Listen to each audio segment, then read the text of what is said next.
L'actualité automobile. Faites le plein. Un parcours bien contrôlé. C'est le Guide de l'auto. La référence depuis 1967.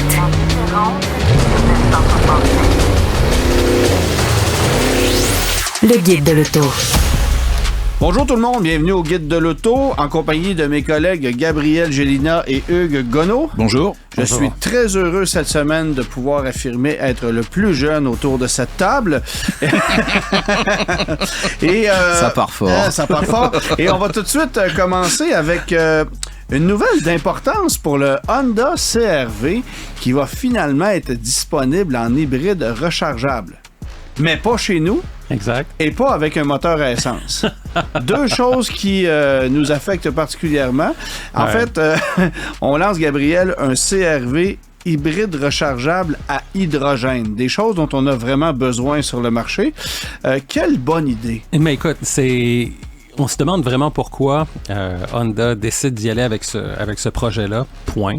On se demande aussi pourquoi des constructeurs comme Toyota continuent de développer la Mirai, comme Hyundai continue avec le Nexo. Des véhicules qui ont une diffusion presque confidentielle. Ah, ça même se pas vend, nul, ça se vend qu'à des flottes de gouvernement en pour Californie, des tests. on en voit un peu. Oui. On en voit un peu, mais une autre chose aussi qui est survenue récemment en Californie, c'est qu'ils avaient implanté un certain réseau de stations d'alimentation en hydrogène. Ouais. Ça, c'était à l'époque où Arnold Schwarzenegger était le gouverneur de la Californie. Lui avait décidé qu'il allait implanter ça, là, dans le corridor de Los Angeles jusqu'à San Diego. Oui, même aussi un peu plus au nord. Mais bref, là, récemment, ils viennent d'annoncer qu'ils vont fermer plusieurs de ces stations-là. Pourquoi? Parce qu'il n'y a pas de demande. Il n'y a personne qui s'en va prendre du carburant, de l'hydrogène à cet endroit-là. Donc, on lance ce modèle-là, probablement plus comme un ballon d'essai ou je sais pas quoi, là, ou développement de la technologie. Hey, arrêtez-moi ça fait 20 ans qu'on essaye des ballons d'essai avec l'hydrogène chez Honda. Ça, mais tout le monde, rien. regarde, il y a 22 ans, 22 ans, GM avait présenté l'autonomie et la iWire, le skateboard intégré, exact. Et c'était déjà plutôt pas mal au point. Et en fait, à l'époque, GM, ils étaient comme crinqués solides. Mais on n'a jamais rien vu. Pourquoi est-ce que les constructeurs japonais et les constructeurs coréens aussi, parce que Hyundai travaille là-dessus, il y a aussi BMW qui continue de travailler cette filière hydrogène. Pourquoi est-ce qu'ils le font? Selon moi, et c'est mon opinion personnelle, c'est parce que ils perçoivent que les véhicules électriques à batterie, ça, c'est l'affaire de la Chine. Okay? Ouais. Et il y a toujours une rivalité commerciale entre ces pays-là, et plus que commerciale si on regarde l'histoire entre ces deux pays-là. Fait que, ils se disent, on ne pourra pas jamais compétitionner contre la Chine pour des véhicules électriques à batterie. Il faut trouver une autre voie. Il faut explorer une autre voie. Et de toute façon, et c'est pas mauvais non plus qu'on explore cette autre voie. Non, mais je pense que les constructeurs ne peuvent pas mettre tous leurs œufs dans le même panier. Exact. Et le premier qui arrive à faire un breakthrough sur l'hydrogène, il peut ramasser quelque chose. Mais encore une fois, ça fait... Le premier véhicule à pile à combustible, c'est 66. Non, mais le FCX chez Honda, ça fait longtemps. Là. Mais le premier prototype, c'est 66. Ouais, exact. Avec l'Electrovan chez GM. Et on cherche. Puis ils arrivent à miniaturiser, mais ça n'avance pas. On sait que ça fonctionne. T'sais, moi, je me souviens aussi d'avoir déjà conduit une BMW Série 7 à moteur V12 qui, elle, brûlait de l'hydrogène. En 2007. De l'hydrogène liquide, exact.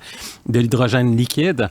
Puis pour que l'hydrogène soit liquide, il faut qu'il soit dans un réservoir à moins 275 degrés Celsius. Je peux te dire que les parois du réservoir étaient épaisses. Mais, non, c'est clair. Donc, moi, j'avais discuté avec les ingénieurs à l'époque. Ils m'avaient dit, on savait plus comment tester le truc. À un moment, on a pris une Kalachnikov, on a tiré dessus. Exact. Wow. Mais tout ça pour dire qu'on sait que ça fonctionne avec de l'hydrogène. Cette voiture-là roulait parfaitement avec pas autant de puissance que lorsqu'elle consommait de l'essence, le même moteur, mais ça fonctionnait. Une pile à combustible alimentée à l'hydrogène, on sait que ça fonctionne. C'est une façon de produire de l'électricité à bord du véhicule. Et on sait que ça fonctionne. Le problème, c'est que de l'hydrogène, on en trouve où? C'est l'élément le plus abondant sur la planète, mais il est toujours jumelé avec un autre élément. Oui. Puis il faut pour produire de l'hydrogène pur, il y a un coût énergétique qui est associé à ça. On voit souvent des centrales au gaz naturel là, qui brûlent du gaz naturel pour produire de l'hydrogène, qui va ensuite être combiné à de l'oxygène lorsqu'une voiture à pile à combustible roule pour produire de l'électricité, pour faire rouler le véhicule. Non, mais le seul intérêt de l'hydrogène, c'est sur du transport routier. Exactement. Pour les camions lourds. C'est le seul intérêt. Exact. Transport routier, bus, passagers, choses comme ça, où là, le temps de recharge est un facteur extrêmement critique. Voilà. Et au lieu de 12 heures, 10 minutes, là, oui, c'est un intérêt. Mais pour la voiture particulière, je vois pas. Je vois vraiment pas. En termes de rendement, en termes d'énergie, en termes d'infrastructure, je ne vois pas. En termes de coût aussi. C'est ça. Parce que l'infrastructure. Combien d'argent est-ce que Hyundai perd sur chaque Nexo? Combien d'argent est-ce que Toyota perd sur chaque Mirai? Ça doit être hallucinant. Absolument. Mais en même temps, moi, j'ai pas de problème à ce que tu développes une technologie puis que tu arrives même, parce que ce CR-V-là a ceci de particulier, de pouvoir faire à peu près 45 km en tout électrique avant de tomber en mode hydrogène. Parce qu'ils ont mis une batterie un petit peu plus grosse, c'est tout. Voilà. Mais c'est pas plus compliqué que ça. Sors ça après avoir lancé un VUS compact hybride rechargeable. Ouais, tu sais, je veux dire, Honda fait ça, mais ils n'ont rien pour rivaliser un RAV4 Prime, un Outlander PHEV, un Tucson plug-in hybrid ou un Ford Escape hybride rechargeable. Non, mais ils doivent avoir des subventions de la Californie ou de l'État américain pour continuer à développer des trucs comme ça. Oui, mais je veux dire, le modèle commercialement financier, parlant, ça marche pas. Il n'y en a pas. Fait que tu te demandes vraiment à quoi on pense chez Honda quand tu regardes le réseau actuel, parce qu'on s'entend que le pain et le beurre des constructeurs actuellement, mis à part, les F-150 et Silverado de ce monde, c'est des VUS compacts. Là. Oui, 100 000 à l'heure. Ça t'en prend un hybride rechargeable. Là. Absolument. Allô, Honda, vous avez le deuxième véhicule le plus vendu au Canada en dehors des pick-up pleine grandeur. Vous venez d'arriver avec un hybride. Bonjour, on est en 2024. Et là, l'hybride rechargeable se fait attendre, puis vous me lancez ça, là. De que c'est, pourquoi? C'est ça la question, là. Alors, on en parle beaucoup, mais vous ne le verrez pas chez nous, ça ne se vendra pas au Canada, et c'est une autre excellente idée signée Honda. Par contre, Apple a eu une excellente idée, c'est d'abandonner le projet de fabriquer une voiture. Ils travaillaient sur ce qu'ils appelaient le Apple Car, qu'on n'aura finalement jamais vu. Qui a pris naissance, c'était le Titan Project Titan chez Apple. Ça, c'était le nom de code de ce projet spécial de développer une voiture de marque Apple. Oui, on me dit à l'oreille que Nissan ne les a pas poursuivis pour l'utilisation du nom parce qu'ils s'en sacraient éperdument. Exact. Mais je pense que du côté d'Apple, ils se sont rendus compte jusqu'à quel point c'était compliqué que d'assembler un véhicule. C'est une autre... écrire des logiciels... Faire du software. Exactement, faire des iPhones, des iPads, des Elon Musk a déjà dit ça il y a quelques années. Exactement. Si j'avais su que faire des voitures, c'était aussi compliqué. Et voilà. Puis Elon Musk, quand ils sont partis la Model 3, il parlait de production hell. Quand il s'agit de faire la production à grande échelle, à grand volume, ils sont passés dans le tordeur. Là, mais ils ont vécu des mois d'enfer pour réussir à maîtriser ça. Absolument. Et puis là, j'ai l'impression que du côté de chez Apple, c'est la même chose. Et d'ailleurs, le chef ou le chef de file de ce projet-là, l'employé qui était assigné à ça, parti ailleurs, un paquet d'ingénieurs qui sont partis ailleurs aussi, c'est sûr.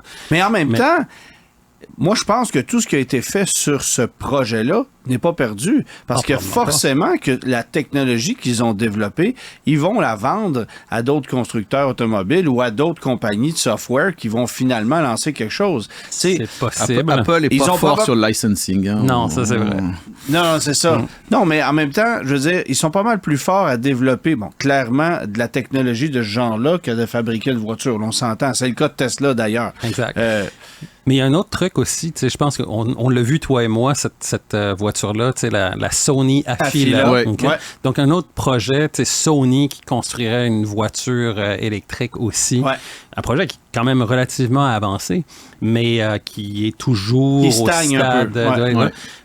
Mais ils ont été chercher des partenaires. Eux, ils sont clairement occupé du software. C'est ça. La partie voiture... Exactement.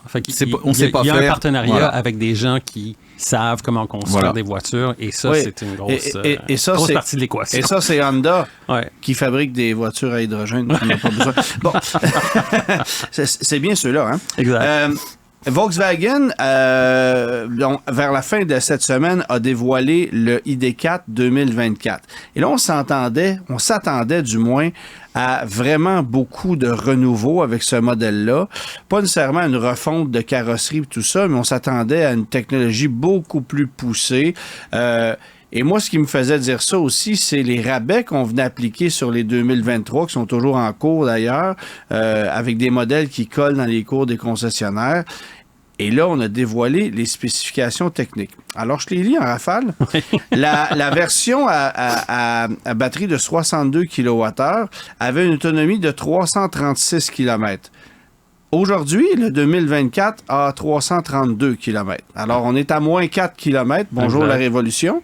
La version propulsée passe de 460, avec 443, passe à 468. Donc, on gagne 25 km. Bravo.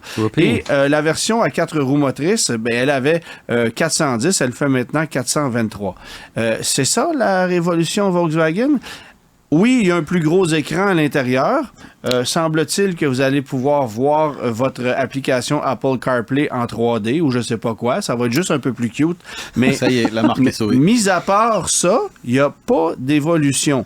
Et on dit qu'on va lancer une version performance d'un modèle propulsé qui va certainement connaître beaucoup plus de succès aux États-Unis que chez nous, parce que chez nous, on n'en veut pas vraiment. Et ils sont tous admissibles à des crédits, les ID4. Alors, les gens ici au Québec se garochent, si tu me permets l'expression, davantage sur les modèles 4 roues motrices. Puis les prix n'ont pas baissé non plus, malgré le fait que là, on en a plein les cours des ID4. Alors, je n'ai aucune idée d'où est la révolution, mais la bonne nouvelle dans tout ça, c'est que Louis-Philippe va nous en parler à son retour la semaine prochaine parce qu'il s'en va le conduire. J'ai l'impression qu'il va revenir ici un peu la queue entre les deux jambes. Écoute, moi, j'ai l'impression que si des changements... clairement, il n'y a pas d'amélioration ou très, très peu pour ce qui est de l'autonomie.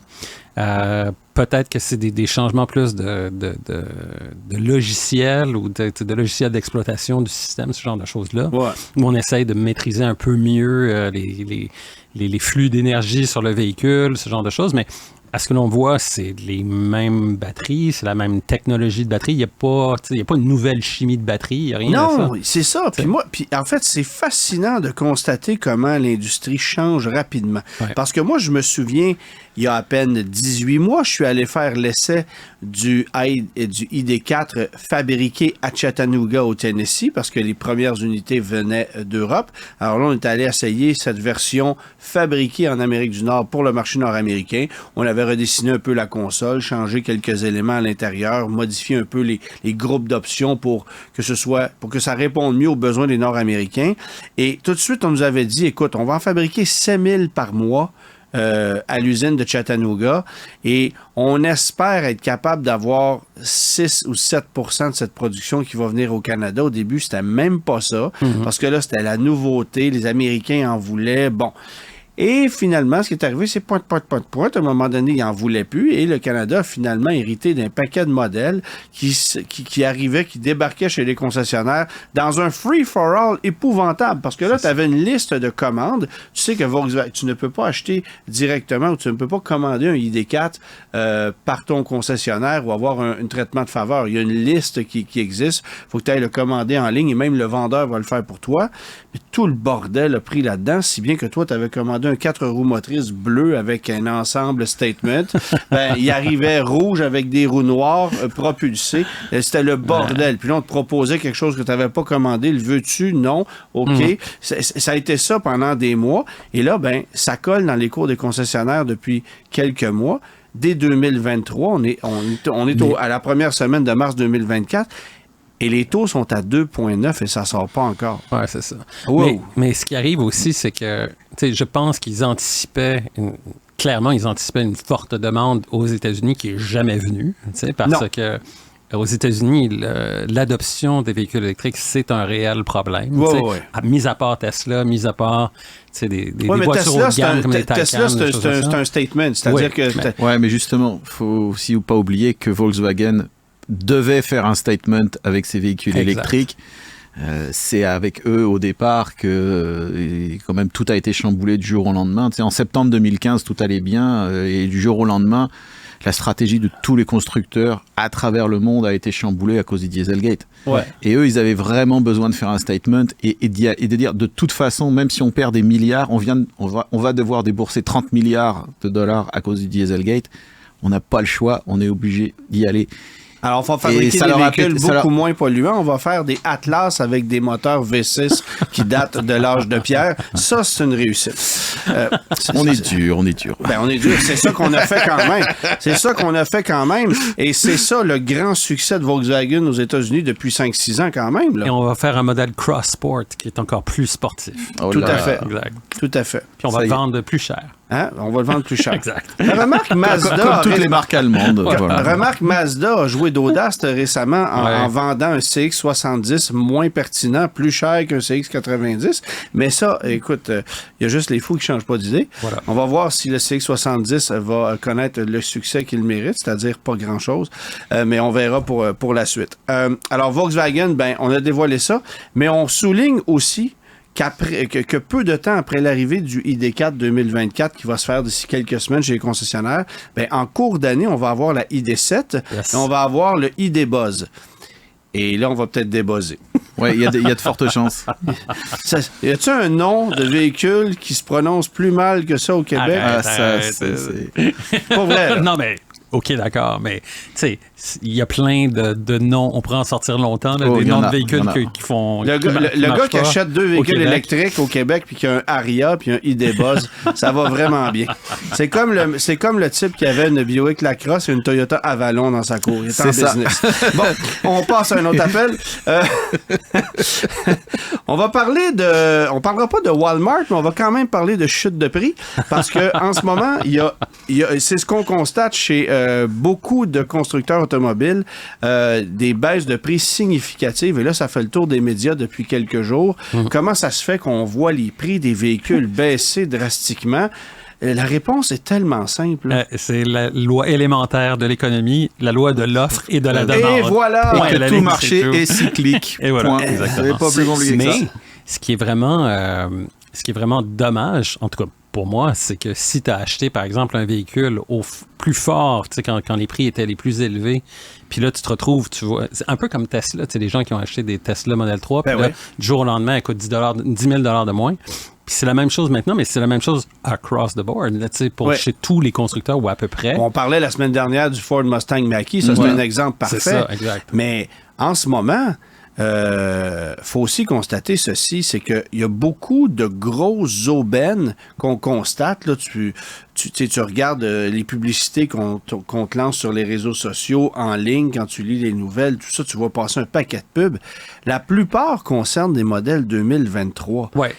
Et attends, là, on est au début de mars 2024 et c'est encore rempli de stocks de 2023 dans les cours. C'est un sérieux problème parce que les gens ne réalisent pas qu'un 2023 flambant neuf, qui n'a jamais fait 1 kilomètre, il a déjà perdu 4-5 000 de valeur juste parce que l'année modèle n'est pas celle en cours. Là. Tout à fait. Et ça va être un problème parce que justement, tu as une dépression. Oui, d'accord, peut-être que le véhicule est plus abordable, ou il est moins cher, ou ton taux de financement... C'est plus de même. Exactement, mais il est moins cher, ton taux de financement est peut-être moins élevé, sauf que tu as perdu déjà 5 000 ou 10 000 ou peu importe en dépréciation parce que c'est un 2023 Écoutez, et non pas madame, un 2024. on vous fait sauver 2 800 sur votre CX-30 2023 versus le 2024. C'est une aubaine à ne pas manquer. Oui, mais il vaut 5 000 de moins. Fait que finalement, je suis mieux de prendre le 2024. Voilà. C'est ça que les gens réalisent pas nécessairement. Et là, en ce moment, on regarde Nissan Rogue, 0% de taux de financement. On pouvait pas s'imaginer ça il y 6 mois à peine. Mais il y a encore plein de 2023 dans les cours. Là. Les 2024 arrivent avec la nouvelle planche de bord, la nouvelle technologie, le nouveau design de la partie avant, Karine Vanasse qui danse dedans. Mais pendant ce temps-là, tu as des 2023 qui dorment dans les cours, tous plus excitants les uns que les autres, gris, noir ou blanc. Puis il faut que ça sorte, là. Ouais, mais ça sort pas. Fait que 0%, puis des rabais aux concessionnaires. Mais à pareille date, l'année passée, on se battait aux portes pour les acheter. Oui, c'est ça qui est fascinant. Justement, c'est le retour de balancier. Ça, je veux dire, depuis 2020, on se dit, regarde, là, ça va, il va y avoir un phénomène, ça va durer 1 an, 2 ans, 3 ans. Ouais. Il y aura forcément derrière un retour de balancier. Ben, ça y est, c'est mathématique. On est dans le retour de balancier. C'est ça, mais on compatit vraiment avec les gens qui ont acheté un véhicule en 2021, 2022, qui ont payé le fort prix. Avec les listes d'attente, avec le bordel pour avoir son véhicule. Et que justement, ils n'ont pas eu le véhicule qu'ils voulaient. C'est ça. Ou c'est avec la bonne couleur, ou avec les bons équipements. Ils ont pris ce qui... Parce qu'il y avait besoin d'une auto, là, tout de suite. Mais je trouve que c'est tellement drastique comme changement dans une période si petite. Il faut aussi comprendre comment fonctionne l'industrie. C'est-à-dire que tu sais, tout le monde met la faute sur les concessionnaires. Ah, ils nous ont vendu ça ben trop cher, on s'est fait avoir. Ouais. Comprenez comment ça fonctionne. Un concessionnaire achète des véhicules du constructeur. Alors, par exemple, le concessionnaire Chrysler, Jeep, Dodge, Ram, Fiat, nommez-les toutes les marques que vous voudrez, là, lui achète ses véhicules de Stellantis Canada. Et là, tu as ce qu'on appelle les DSM, District Sales Manager, qui sont là pour vendre des lots de véhicules à chaque mois, à chaque concessionnaire.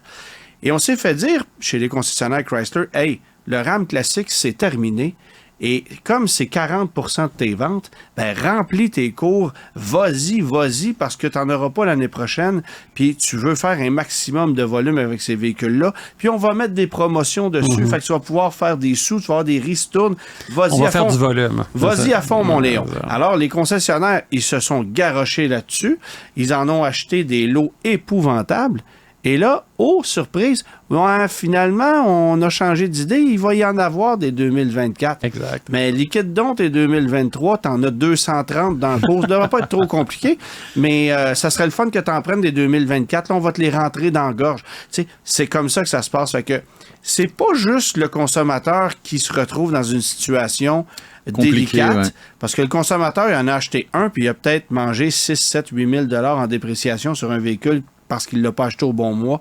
Mais le concessionnaire, attends, là, je veux juste qu'on comprenne bien, là, je ne les prends pas en pitié, là, loin de là. Mais le concessionnaire aussi a des enjeux. Ça fait partie de la réalité. Voilà. Tout à fait, absolument. Alors, lui aussi a des enjeux financiers et c'est les stratégies des constructeurs automobiles qui sont défaillantes et il y en a plusieurs qui ont eu de mauvais jugements, là, visiblement. Mais ce qui va se passer aussi, je pense, c'est que là, maintenant, évidemment, il y a plus d'inventaire, il faut les liquider, ces choses-là. Ouais. Et là, ce qui risque de se passer aussi, c'est qu'à un certain moment donné, il y a peut-être une marque qui va se dire, nous, maintenant, on veut augmenter nos parts de marché au Canada. Ouais. Ils vont devenir plus agressives encore. Oui. Et là, ça va forcer les autres. C'est exactement ça. Alors, et ça fait partie des trucs cycliques aussi. Exactement, tu as tout à fait raison. Parce que quand il y a une pénurie de véhicules, ben, tu vends le fort prix, tout ça. Quand il y en a plus, ben là, comment est-ce que tu t'arranges pour que toi, ta part du gâteau soit plus large ou plus grosse, ben là, il faut que tu trouves des astuces, il faut que tu trouves des mesures incitatives là, pour amener le client chez toi, aller piquer des clients chez d'autres marques. Oui, absolument. Et donc, une fois que ça, cette dynamique-là va entrer en ligne de compte, tout le monde va embarquer. Voilà. Ça va prendre 5-6 mois maximum, tout le monde va embarquer. Et c'est arrivé plusieurs fois comme ça avant, au lendemain du septembre 2001, tout le monde a dit « Qu'est-ce qui se passe ?» Poum, on commence. Je pense que c'était GM qui avait démarré le premier, qui avait mis les gros rabais sur le capot. Tout le monde avait embarqué dans la semaine qui suivait. Exact. Et puis 2002-2003, là, il y avait des affaires fantastiques. C'est fascinant. Tu te dis, les concessionnaires vont apprendre de leurs erreurs. Tu sais, quand la pandémie est arrivée. Et que là, on s'est rendu compte qu'on n'avait plus de stock, on n'avait plus à supporter de stock financièrement parlant. C'est un game changer pour les concessionnaires. On vend au plein prix. Là, on s'est dit, les concessionnaires commanderont plus de véhicules, puis on va toujours garder comme ça.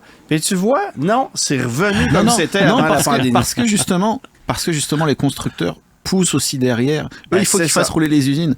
Voilà. Il y a un exemple qui est incroyable. Dans les années 70, Chrysler avait des banques de véhicules. Ils faisaient rouler les usines au tapis tout le temps, à fond. Et puis à la fin du mois, ils mettaient les vendeurs sur le téléphone et ils pressuraient les concessionnaires comme des sauvages pour récupérer des voitures dont ils ne voulaient pas. Ouais. Et c'était un système complètement tordu. Tout le monde perdait de l'argent. Demande-toi pourquoi Chrysler a failli disparaître à cette époque-là. On se souvient des images qu'on a vues. Je me suis... Tu te souviens peut-être pas de ce type-là. Jules Lacaste. Oui, je m'en souviens très bien. Qui était directeur de la zone ici. Il me racontait des histoires dans le temps de la Grande Furie. Ouais. Okay? Là, il allait voir les concessionnaires, puis il dit « Hugues, t'en prends 12. » C'est puis ça. là, Hugues disait « Ah, voyons donc, je suis pas capable de me débarrasser de 12. C'est toi qui choisis les couleurs ou c'est moi qui choisis les couleurs? » Ouais, c'est ça. C'est ça que t'avais le choix. Exactement. Ouais. Et il tordait le bras, littéralement. Ah non, mais c'était vraiment là. C'était comme genre, regarde. Moi, mais il fallait faire rouler les usines à tout prix. Puis j'ai l'impression que là, c'est le même problème. Là, faut dire, il y a eu d'énormes investissements, spécialement dans la voiture électrique. Il faut faire rouler les usines. Ouais. Alors, c'est cyclique et c'est drôle, mais on revient à un marché comme celui-là. Alors, oui, mesdames et messieurs, vous avez le pouvoir de négocier le prix de votre... Vous recommencez à avoir le pouvoir de négocier votre voiture neuve et vous avez une monnaie d'échange qui est intéressante, votre véhicule d'occasion qui, lui, vaut encore des sous. Ouais. Parce que ça a un peu baissé dans certains pas segments. Encore, mais là, ça va se réajuster aussi. Tout ce qui est très abordable, c'est un peu drôle à dire, mais tous les véhicules d'entrée de gamme, les voitures compactes, sous-compactes, les petits VUS, dans l'usager, ça vaut encore une fortune. Effectivement. Le guide de l'auto. Hugues, cette semaine, tu as choisi de nous parler d'une voiture qui a fait rêver pendant longtemps et qui est devenue un objet de collection véritable. À un certain moment donné, ça stagnait un peu. C'était des voitures qui étaient un peu sans intérêt pour les amateurs de sportives, mais là, c'est redevenu extrêmement convoité. On parle de la Dodge Viper, qui est une voiture de tous les excès. Là. Ouais. Et Gabriel, toi, tu avais assisté en plus au lancement de la première voiture. Alors ça, c'est quand même intéressant. Alors, Hugues, raconte-moi un peu les débuts de l'histoire de cette voiture-là, parce qu'on part de loin et il y a des origines intéressantes. Oh, oui, tout à fait. En 92, Chrysler est connu pour le flot continu de dérivés des Model K et pour ses mini-fourgonnettes. Et là, tout d'un coup, elle arrive avec un véhicule qui promet le 0 à la prison en 4 secondes. Donc, on part de loin et on va effectivement parler des origines et de pourquoi il y a eu ce changement radical. Bon, on peut commencer par... La situation du constructeur Chrysler à la fin des années 80, c'était pas rose. Là. C'était pas rose en matière de produits, mais par contre, la marque était profitable. Et Lee Iacocca, qui était son PDG, avait déjà sauvé la marque en 79. Il est indéboulonnable, et ça, c'est important. Mais sa stratégie commence à être sérieusement contestée en interne. Et puis, ses goûts en matière de voitures sont arrêtés aux années 70. Et le problème, c'est qu'il s'est lancé dans une frénésie d'achat en tout genre. Il a acheté des avions Gulfstream, Electrospace System, Finance America, 4 compagnies de location et Lamborghini en 1987. Quelle excellente idée! Sans compter, et la bonne idée, le rachat d'AMC en 87, essentiellement pour récupérer Jeep. Ouais. Et là, par contre, ça va s'avérer fructueux. Mais le problème, c'est que l'argent qui sert à faire toutes ces acquisitions ne sert pas à développer de nouveaux produits. Et effectivement, ça se ressent. Bon, là, évidemment, tu as du monde qui a fait bouger les choses de chez Chrysler. Ça a permis justement de voir un nouvel essor chez ce constructeur-là. Ouais, en interne, là, il y a des gens qui commencent à dire que ça marche pas. Au design, en fait, la Viper a 4 parrains. Au design, il y a Tom Gale, qui avait déjà commencé à dépoussiérer l'image de Chrysler en 87 avec le concept Portofino, et dont les idées de design serviront au futur Berliner LH en 93, qui vont sauver la marque. Ouais. À l'ingénierie, il y a François Castin. C'est un Français qui a commencé sa carrière d'ingénieur chez Gordini et qui a travaillé sur les programmes de compétition de Renault en Formule 1 et aux 24 heures du Mans. Et fin 79, il est nommé directeur technique d'AMC. À ce moment-là, Renault est devenu actionnaire majoritaire d'AMC. Et c'est lui qui va pousser le concept des team platforms qui va permettre à Chrysler, dans les années fin des années 80, début des années 90, d'être plus agile et efficace. La caution sportive va venir de Carroll Shelby. Et Carroll Shelby, quand il a mis fin à la production des Mustang en 69, il a connu une petite traversée du désert dans le monde de l'automobile. Ouais. Et il a été rappelé par Iacocca en 82 pour mettre un petit peu d'énergie dans la gamme Dodge parce qu'il y en avait besoin. On se souvient de la Dodge Omni GLH. Et GLHS. Goes like hell some more. Exactement. Ouais. Et enfin, le dernier des 4 mousquetaires, c'est Bob Lutz. Lui, il est né en Suisse. Il est passé par les Marines où il a appris à piloter des jets de combat. Il a travaillé chez Opel, BMW, BMW. Ford y est arrivé chez Chrysler en 86. Lui, il a une vision instinctive de l'automobile et il déteste le design de comité. Bon, et c'est lui qui a essentiellement l'idée de départ de la Viper et probablement qu'il a dû voir du potentiel dans cette équipe-là qui était capable de développer le produit pour en amener, pour en faire un produit intéressant. Exactement. Et en fait, on est au printemps 88 et Lutz conduit sa réplique d'AC Cobra Mark IV sur les petites routes du Michigan. Et il se dit que la Cobra a quand même laissé une marque indélébile dans l'histoire de l'auto et que c'est quand même la voiture la plus reproduite au monde aujourd'hui. Et il se dit, mais pourquoi ne pas en faire une réinterprétation moderne ? Après sa balade, il va voir Tom Gale, il lui dit, essaye quelque chose. Tom Gale se met au boulot. Son designer Craig Durfee réalise les dessins pour le concept qui doit être présenté au Salon de Détroit 89. Alors les premiers croquis ne plaisent pas trop à Lutz, mais Lutz fait confiance à Tom Gale et lui dit, vas-y, on y va. Et quand il verra la première maquette, il va complètement tomber en amour. Côté performance, Chrysler n'a pas de moteur qui va faire l'affaire, mais ils sont en développement d'un nouveau V10 qui servira au Ram en 94. Donc là, ils disent, on a déjà quelque chose. C'est intéressant que tu mentionnes ça parce que le V10 dans le Ram est arrivé pratiquement 3 ans plus tard. C'est ça. Et pourtant, il était destiné mais il à était ce déjà véhicule-là. destiné là. Il savait qu'il y avait quelque chose qui s'en venait, donc il disait au moins on a quelque chose qui va pouvoir faire l'affaire plutôt que les bons gros vieux V8 qu'ils avaient en stock à ce moment-là. Les choses avancent bon train. C'est Boyd Connington qui charge de la fabrication du châssis. Wow. Roush qui fabrique le moteur initialement en tronçonnant 2 V8 et en les ressoudant pour faire un V10. Parce qu'en fait, le rôle de ce moteur pour le concept de Détroit, c'est juste de faire du bruit dans le salon et de faire avancer la voiture sur à peu près 20 mètres. Donc, pas besoin ça que ça soit... Ça a fonctionné, ça. Ça a fonctionné, il n'y a pas de problème. Mais ça a été un stunt extraordinaire. À Détroit, ça a été un stunt extraordinaire. Même moi qui étais tout jeune à cette époque-là, moi, je me souviens d'avoir lu des magazines, de regarder cette voiture-là, puis de faire, OK, on a une première voiture américaine qui est de classe mondiale. Là, on change quelque chose. Ouais. Et alors, reste à trouver le nom de l'engin. Ouais. Chrysler peut pas utiliser Cobra, évidemment, puisque c'est une marque déposée par Ford, mais Lutz veut un nom de serpent pour bien montrer qu'il y a quelque chose de lié, et tout le monde se met d'accord sur Viper. Ça a fonctionné, là, ça a été un oui instantané. Bon, on a donné le go à l'approbation, à la production de cette voiture-là suite au dévoilement de la voiture en 89 au Salon de l'Auto de Détroit, mais il fallait le faire en un temps record. Là. Ouais, et en fait, parce que justement ça a été une réaction dingue au Salon de Détroit, que Chrysler a décidé de s'y mettre. À ce moment-là, ils ont reçu des lettres de demande, ils ont reçu des chèques, il y a même des gens qui ont envoyé de l'argent liquide suite au dévoilement. Donc là, 2-3 mois après, en mars 89, Lutz dit « Ok, on y va, on démarre le développement ». Et lui, il voit pas juste une voiture à l'eau, et bien sûr, ça va être une voiture à l'eau, mais il voit aussi une possibilité de booster le moral en interne, et aussi de commencer à développer des projets en team platform, parce que ils étaient dans cette transition-là, ils se sont dit, c'est le type de véhicule petite série qui va nous permettre de développer de nouvelles méthodes d'ingénierie. Donc, l'ingénieur en chef, François Castin, nomme Roy Sjoberg comme le chef de projet. Sjoberg est un ancien de GM qui a travaillé sur la Corvette sous la direction du célèbre Zora Arkus Duntov et est rentré chez Chrysler en 85. Alors, fait marrant, Sjoberg ne demande que des volontaires pour travailler sur la Viper. Et ce qui va se passer, c'est qu'ils vont avoir beaucoup plus de volontaires pour travailler sur le projet qu'ils n'en avaient besoin. Tout le monde voulait travailler sur ce véhicule-là. Il était tanné de travailler sur des Ariès et des Radiant, c'est peut-être ça. Et des minivans. C'est ça. Bon. L'équipe est installée dans un ancien centre d'ingénierie d'AMC et le local est baptisé le Snake Pit. Wow. Et comme tout le monde est sous le même toit, au lieu de faire des meetings interminables, Sjoberg, à un moment, quand lui il a un problème, il sonne une cloche, tout le monde s'arrête, on va régler le problème tous ensemble. Et puis voilà. La consigne, c'est de livrer un véhicule pour Salon de Détroit 92. C'est dans 33 mois. Faire un nouveau développement en 33 mois, c'est pas rien. Surtout à cette époque-là. Aujourd'hui, on peut accélérer le processus et encore.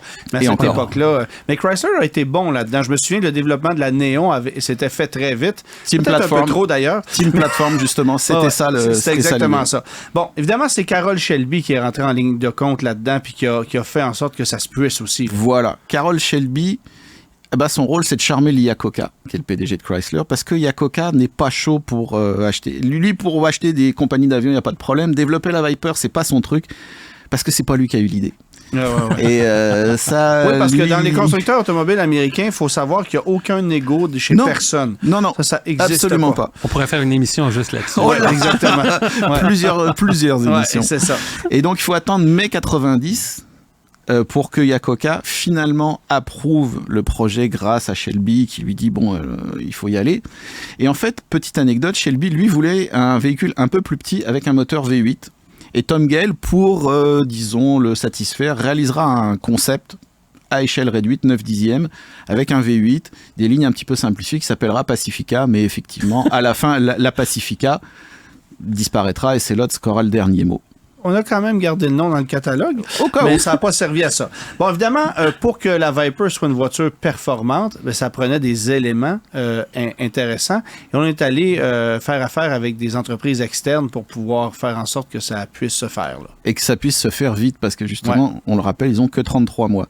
Donc pour le moteur, c'est Lamborghini qui met à contribution pour réaliser une version V10 en aluminium. Le passage à l'aluminium va permettre de gagner environ 70 kg et en même temps, les Italiens en profiteront pour optimiser le refroidissement, le vilebrequin et le système d'injection afin que ça marche mieux. Pour la boîte de vitesse, Chrysler pense utiliser initialement une boîte 5 qu'ils avaient en interne qui allait être utilisée avec le V10 en 94, puis finalement ils se tournent vers Getrag pour aller chercher une boîte 6, mais Getrag demande plusieurs millions d'avance. Et sur un petit projet comme ça, ça peut pas marcher. Donc finalement, Chrysler va chercher une Borg Wagner T56 développée pour GM. Par contre, le développement du châssis tubulaire se fait en interne et la carrosserie est réalisée en RTM, Resin Transfer Molding, une nouvelle technologie chez Chrysler qui posera son lot de problèmes spécialement au début. Bon, évidemment que cette voiture-là a été finalement lancée à la date prévue.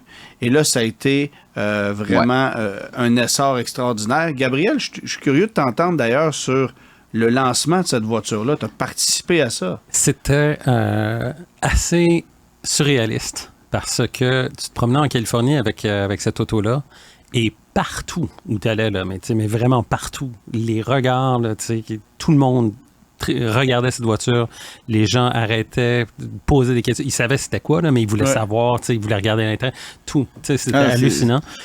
Puis évidemment, le danger pour nous, c'était quand tu sortais de l'auto, de ne pas te brûler les mollets sur les tuyaux d'échappement, parce que les tuyaux d'échappement, les tubuleurs d'échappement étaient à l'extérieur du véhicule. Une signature de la Cobra, là, essentiellement. Près des bas de caisse, tout ça. Ouais. Puis je me souviens, ce moteur, le couple qu'il y avait là-dedans, c'était hallucinant. Là, il fallait faire très attention avec l'accélérateur. Mais surtout aussi, c'est qu'en 6e vitesse, tu roulais à vitesse de croisière sur l'autoroute, puis le moteur, il tournait à 1000 tours. Même pas. C'est quasiment en bas de 1000 tours. C'était comme une locomotive qui avait comme ça.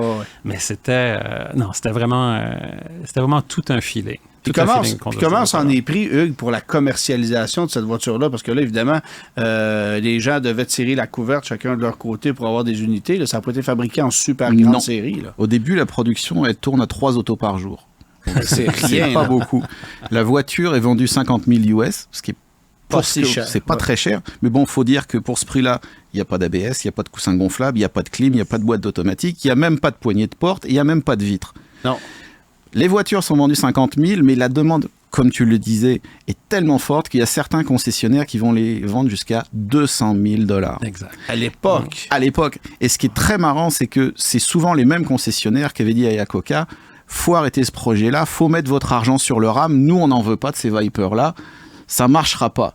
Ça n'a pas marché, ça a tellement pas marché qu'il y a eu 5 générations et que la voiture a été vendue jusqu'en 2017. Ouais, c'est ça. Donc c'est quand même pas si mal pour un petit concept imaginé sur le bord d'une route. Et effectivement que ces voitures-là aujourd'hui, parce qu'il y en a plusieurs qui ont terminé leur carrière autour d'un poteau. Ouais. C'était une voiture qu'il fallait apprendre à apprivoiser. Elle portait bien son nom. Très délicate. Elle portait bien son nom parce que... on a eu un collègue canadien qui est décédé. Fin 2001, je me souviens très bien. sur une bretelle d'accès à l'autoroute. Là, qui les pneus étaient froids. Oui, exactement. Fait que c'est une voiture qui demandait beaucoup de respect. Ouais. Puis il fallait que tu fasses attention. Là. C'était vraiment... c'était comme une vipère qui pouvait... Tout le monde le savait. Moi, j'avais fait un long lead en 2003 où il y avait des SRT6 et des SRT4, des Neo SRT4. Et on était sur une piste d'essai sur le Proving Ground. Et les SRT6 et les SRT4, là, tout le monde lâchait l'embrayage à 4000 tours, ça spinait, les pneus chauffaient. Bah et puis quand tu montais dans la Viper, tout le monde était comme... Oui, c'est ça. Là, on change la vitesse à 1500 tours, on y va tranquille. Tout le monde les avait bien serrés parce qu'effectivement, ça faisait même pas 2 ans que le collègue dont tu parlais était mort et tout le monde l'avait en tête. Et, c'est ça. Moi, c'est la voiture qui rend humble. Je me souviens d'un tour de piste à Tremblant que j'ai fait en tant que passager dans une Viper. C'est Claude Bourbonnais qui conduisait cette voiture-là sur la pluie et était capable d'avoir une maîtrise incroyable malgré le fait qu'il n'y avait aucune traction et beaucoup trop de couple. Et après ce tour de piste-là, ils ont dit, on rentre au puits puis on laisse les voitures là-bas parce que c'est rendu insoutenable. Et cette journée-là, on avait conduit des Ram avec des boîtes 6 vitesses V10, des Ram SRT10 qu'on avait fait aussi. Il y avait un paquet de produits, là. Mais la Viper, c'était une voiture à apprivoiser vraiment. Puis là, je te parle d'une génération plus récente que la première. Alors, la première, c'était une sauvagerie absolue. C'est aussi une voiture qui a eu plusieurs évolutions. On pense à la ACR, notamment, là, qui était encore plus performante avec une aérodynamique encore plus étudiée que la Viper de base, si je peux m'exprimer ainsi. Là, fait que ça a été vraiment un beau filon. Et évidemment, la Viper aussi, ça a roulé en course. Ça a roulé en course d'endurance et tout. Il y a un très bon palmarès, exact. Alors, ça a été tout un succès. Puis je me souviens aussi, pour peut-être clore là-dessus, on parlait de Chrysler puis de leur concept flyé, là, le Dodge Tomahawk. Ça, c'était une moto. Une moto avec le moteur V10 de la Viper.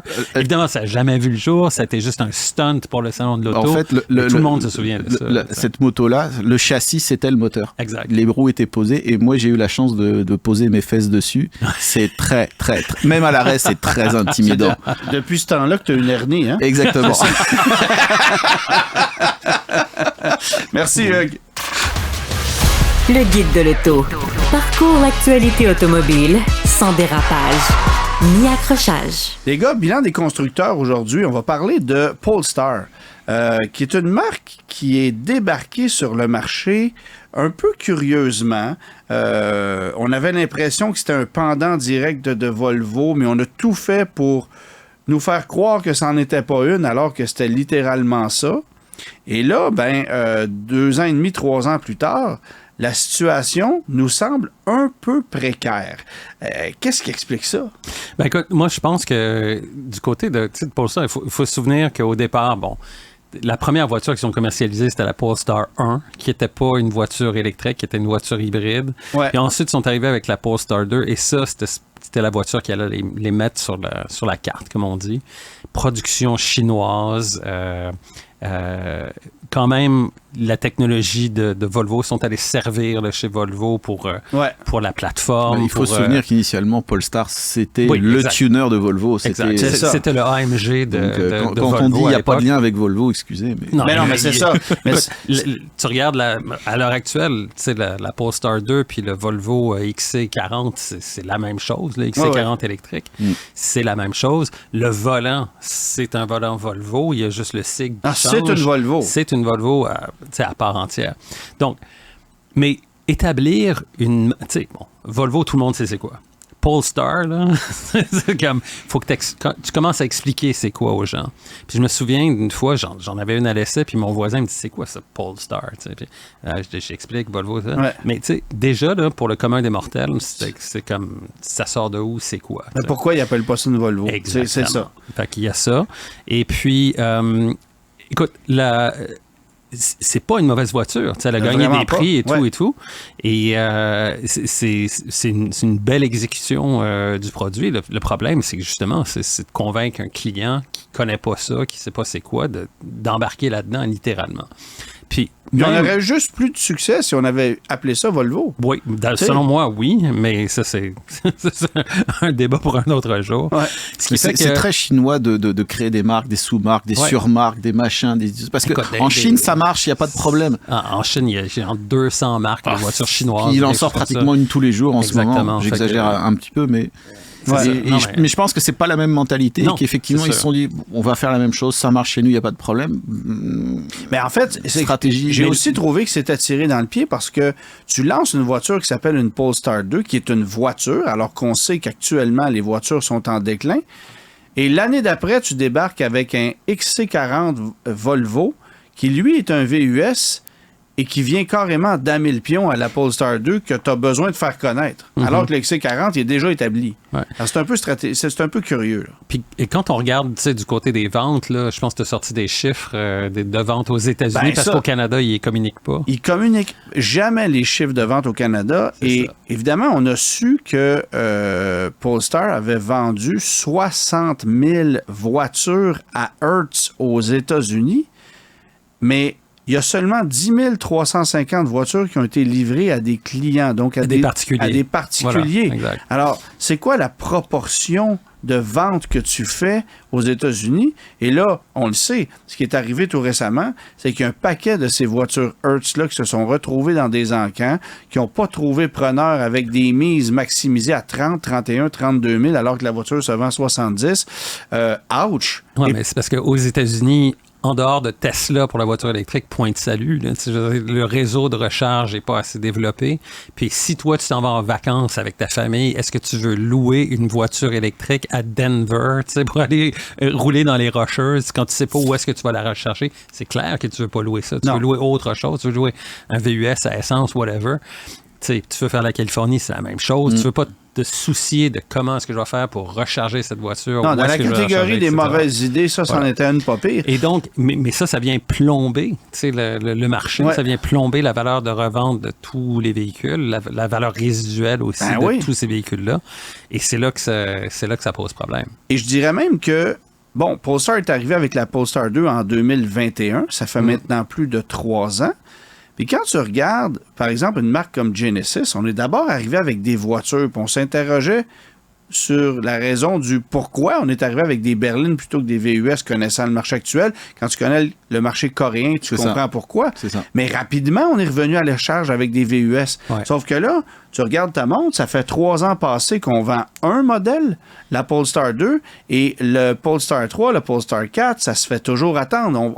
On sait qu'on va assister au dévoilement très prochainement, mais il est tard, là. Qu'est-ce qui se passe là, chez Polestar? Même chez Volvo, parce qu'on a retardé l'arrivée du EX90, et du EX30 aussi. EX30 aussi. Mais chez Polestar, il est plus qu'urgent qu'on débarque avec ça. Et 3 ans plus tard, il y a toujours un seul point de vente au Québec pour la division Polestar. Là. Et ironiquement, c'est le gars qui vend des Volvo à Laval. Bon, qui plus est. Fait que là, ils sont en train de finir la construction de la concession Polestar au Québec sur la voie de service de la 440. Mais, j'ai l'impression qu'on a attendu trop longtemps et que les stratèges de la marque... On a l'impression qu'ils sont partis en vacances pendant 1 an, puis sont revenus, puis on a fait « Oups, ça a changé ». Mais ceci étant dit, quand on voyait le salon du véhicule électrique à Montréal il y a 2 ans, là, tu te souviens-toi, là, où il n'y avait pas d'offre sur le marché, Polestar, c'était une des seules voitures que tu pouvais acheter là, qui était disponible. Là, et amusante à conduire. Ça, ou une Model 3. Puis, mais comme tu dis, c'était il y a 2 ans, et en 2 ans, les choses ont dramatiquement changé. Et voilà. C'est ça. Alors là, on n'a pas de chiffre de vente sur le marché canadien. Bon, je pense qu'on est capable de deviner que c'est au Québec et en Colombie-Britannique qu'on en a vendu le plus.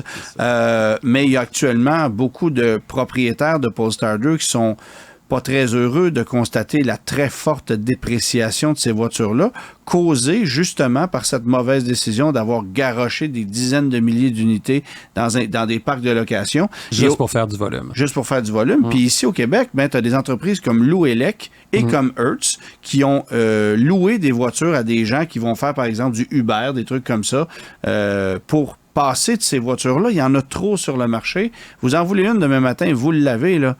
Puis malheureusement, il n'y a pas de formule de bas prix ou de taux d'intérêt intéressant. C'est pas encore le cas parce que c'est une entreprise qui a un peu une philosophie à la Polestar ou à la Tesla, pardon. Alors, j'ai hâte de voir comment on va s'ajuster. Mais quand on va avoir une gamme complète, on a besoin d'être un petit peu plus agressif et de ne pas répéter les erreurs qu'on a faites ces dernières années, là. Ouais, ça, c'est une histoire à suivre. Une histoire à suivre. Et ce qui est très drôle, c'est que pour terminer, la Polestar 1 dont tu faisais mention, c'est un véhicule qui découle du Concept Coupe de 2013 qui avait été Volvo. De Volvo. Et tu sais qu'il n'y en a eu seulement que 10 pour le marché canadien. Oui, exact. Et il y en a 2 qui sont toujours pas vendus. Écoute, moi, j'ai été au lancement de la marque Polestar à Shanghai quand ils ont dévoilé la Polestar 1 pour la première fois. C'était un événement énorme. Tu sais, design magnifique, là. Oui, puis tout et tout. Puis c'était le coup d'envoi et tout et tout. Puis c'était dans le temps aussi où ils nous parlaient du modèle d'affaires où il n'y aurait pas de concessionnaire, que tu allais vendre direct aux clients. Puis évidemment, aux États-Unis, ça ne marche pas à cause de la législation et tout ça. Mais tu sais, tu voyais qu'ils mettaient beaucoup d'argent sur ce projet-là. Et pour voir jusqu'à quel point, tu sais, ça évolue et ils ont... Mais c'est difficile. C'est difficile on de pédale dans la semoule, semoule, c'est ça. C'est très, très, très difficile. Alors, bonne chance à toutes les nouvelles marques qui vont débarquer chez nous. VinFast qui vient d'arriver. Fisker qui commence à distribuer des véhicules chez nous aussi. Très hâte de voir l'évolution de tout ça. On parlait de Polestar et de sa forte dépréciation. Tu es allé, Gabriel, conduire une voiture qui, elle aussi, a une pas pire dépréciation, mais qui est un petit peu plus amusante à conduire. La McLaren 750S, que tu payes 400 000 et qui vaut 200 2 ans après. Oui, quoique ça, de ce côté-là, je pense qu'ils ont corrigé le tir un petit peu. Ben, ils ont dit ça il y a 2 ans. On s'en reparlera effectivement dans 2 ans, tout à fait, t'as raison. Mais écoute, t'as conduit la 720S, j'ai conduit la 720S. Là, avec la 750S, t'es une coche au-dessus. Ben, c'est 30 chevaux de plus, 30 kilos de moins, exactement, à peu près. Mais surtout, c'est une voiture, tu la regardes, là, puis c'est un peu le jeu des 7 erreurs, à savoir est-ce qu'elle est vraiment différente de la 720S. 30% des composants qui sont nouveaux sur cette voiture-là, ils ont beaucoup travaillé l'aérodynamique. Ils ont surtout beaucoup travaillé le poids. T'sais, ils ont des nouvelles jantes, ils ont sauvé 18 kilos. Le combiné d'instruments, ils ont sauvé 1,8 kilos. Le vitrage de la voiture est plus mince, ils ont sauvé 1,6 kilos. T'sais, cette voiture-là, là, en ordre de marche, c'est 1389 kilos. C'est moins lourd qu'une Volkswagen GTI. Oui. Puis c'est à 740 chevaux. C'est hallucinant. Là. Le rapport poids-puissance dans ce créneau-là est imbattable. C'est plus puissant et moins lourd, ce rapport-là est meilleur que sur une Ferrari, par exemple. Et puis, c'est vraiment une... évidemment, V8 biturbo de 4 litres, ça ne change pas. Structure monocoque, ça ne change pas non plus. Mais tout, c'est du fine-tuning qu'ils ont fait, là, du tweaking, là, comme on dit en anglais. Et ça donne une voiture qui est surtout... un nouvel échappement, surtout, qui est beaucoup plus sonore. C'est avant le 720S. Mais le son de ces voitures-là, c'est quand même... Maintenant, là, l'expérience de conduite est quelque chose. Ça, c'est vraiment, vraiment magnifique, mais... le gros problème chez McLaren, ça demeure la fiabilité et la dépréciation. Il y a beaucoup de propriétaires de McLaren à qui j'ai pu parler qui m'ont dit, écoute, c'est un beau jouet, mais une fois sur deux, quand je vais en profiter, non, ça n'arrive pas. Ça marche pas. Faire l'entretien de ces machins-là. Mais ça, c'est comme n'importe quelle voiture exotique. Quand on est rendu dans ce lot-là, prix de base pour le coupé, 363 700 $.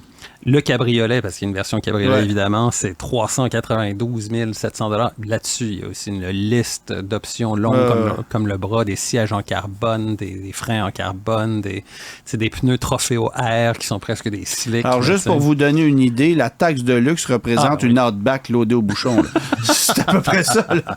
Mais ce que je te dirais, et c'est ça peut-être la particularité des McLaren par rapport à des Lamborghini puis des Ferrari, parce que j'en ai conduit aussi de ces voitures-là, c'est que c'est probablement la voiture exotique qui est la plus confortable au quotidien pour nous, pour nos routes. Qui ne donnent pas l'impression d'être capricieuses. Exact. Mais surtout, c'est leur fameux système de suspension là, de Proactive Chassis Control de 3e génération maintenant avec des algorithmes plus performants. Mais les amortisseurs sont liés entre eux. Donc, tu n'as pas des barres anti-roulis conventionnelles sur ce véhicule-là.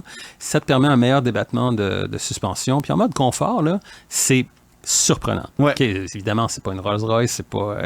non. Ça reste une voiture exotique, mais c'est envisageable de conduire ça sur nos routes au Québec, plus que... Tu te fais moins brasser, mettons. Tu sais, quand tu es en mode confort, là, tu te fais moins brasser là-dedans que dans une Lamborghini ou une Ferrari. Et pour avoir conduit ces voitures-là, sur les routes du Québec, et avoir parfois frappé des nids de poules, comme ça arrive, le coup que ça donne dans le châssis, c'est là que tu réalises à quel point c'est solide. C'est des voitures. Ça craque pas, c'est structure incroyable. monocoque en fibre de carbone, il n'y a rien de mieux que ça. Là, c'est rigide.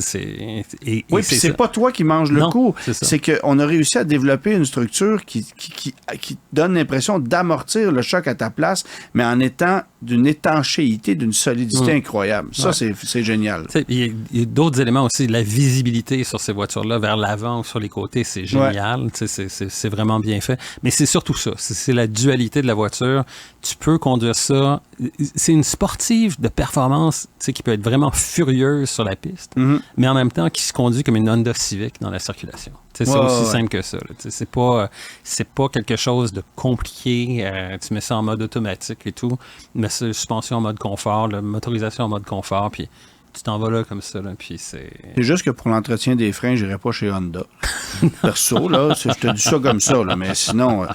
combien t'as dit que ça coûtait, cette voiture-là? Mon Dieu, 363 700 $. Combien de Mirage pour ce prix-là? Exactement. 392 700. Et une chose aussi qui est importante, c'est que la voiture, la production vient de commencer. Les premières livraisons se font maintenant, mais le carnet de commandes affiche complet jusqu'au printemps 2025. Okay? Et là, il en reste là, pour le marché de l'Amérique du Nord à peu près 900 à vendre d'ici à la fin du cycle de vie du modèle qui va être dans à peu près 2 ans et demi. Fait qu'il y en reste juste 900. Permets-moi d'être un petit peu sceptique sur ça, parce que ils disent ça, puis ils avaient dit la même chose concernant la Artura. Mais l'Artura, c'est autre chose. Là. Tu parles de l'hybride et tout, et tout. Tandis que celle-là, mais tu te présentes chez un concessionnaire McLaren demain matin et t'en veux une, tu vas en avoir une. Ah oui, non, c'est pas comme c'est pas mais comme ça, je te dis, il en reste 900. Allez la commander si vous voulez. Il y a des belles couleurs. Tokyo Cyan, j'ai trouvé ça très beau. C'est plus facile d'obtenir ça que d'obtenir la Porsche 911 Dakar qu'on a conduit toi et moi cette semaine. Exact. Ça, c'est le carnet affiche complet, puis tu vois, il y a de la surenchère pratiquement au double du prix de sa valeur. Ça sera pas le cas avec une McLaren, malheureusement. On n'est pas rendu là. Mais des machines de sensation extraordinaires. Merci les gars pour votre présence cette semaine. On se retrouve la semaine prochaine et Louis-Philippe devrait nous parler du révolutionnaire Volkswagen ID4 2024 complètement repensé. Bonne semaine à tous. Salut.